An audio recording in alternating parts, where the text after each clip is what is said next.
pushing back against the woke, as always, is Donald Trump. Now he's posted on Truth Social demanding that the Redskins, the Washington Redskins, who've rebranded as the Washington Commanders, reverse the name. That's militaristic, isn't it? Wasn't it commanders of the Union Army that dispossessed all the American, the Native Americans of their land, the original so-called That's Redskins? a good point. That's a very good point.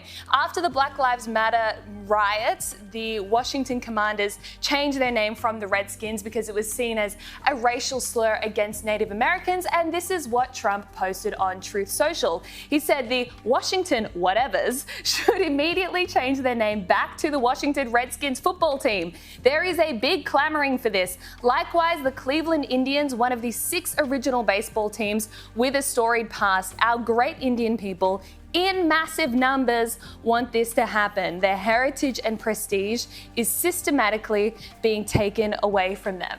Now, interestingly, a 2016 poll found that 9 out of 10 Native Americans, this was a sample of 500 people, 9 out of 10 Native Americans said they should not change the name. In fact, non-Native Americans, white Americans, were more offended by the name than actual Native Americans. And what they've done is they've erased the Redskins name, they've erased the iconic logo of the Native American person with the feathered headdress, and they've just replaced it with a big W. So it is actually the erasure of Native American identity. And you don't name a football team after weakness, after something you're ashamed of. No. I think it's an honor. It's a sign of strength and like the warrior nature of the Native Americans to be called the Redskins.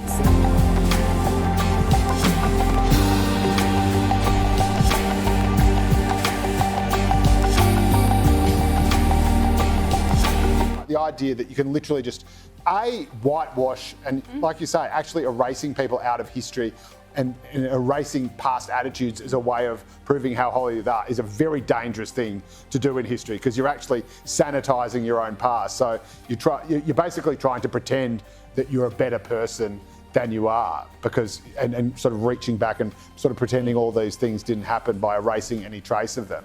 And of course, erasing a really powerful representation of Native Americans. And I still think it's amazing that they were called Indians, because Columbus just basically got lost and didn't know where he was. But anyway, but there's something even more sort of creepy and sinister about it, which is that it's going to be very, very, very, very hard for Washington to do this and to change its name back to the Redskins, because by doing it now in 2025, it will look a bit weird and will look a bit jarring. Just like, when protesters pulled down a statue of Captain Cook, that is part of our history, that was put up in a different age when people did venerate Cook more and our colonial history more.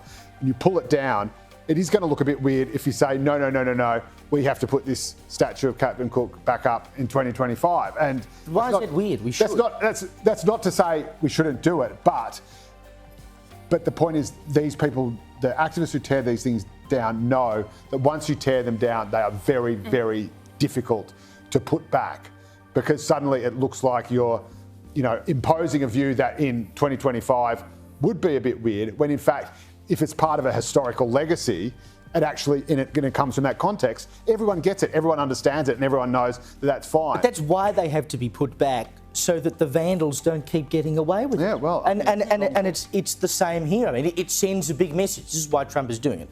It sends a big message if you put that back, to say we're not going to tolerate this kind of nonsense revisionism anymore. We'll just be honest about how things are, and there's no need to change things that are not offensive.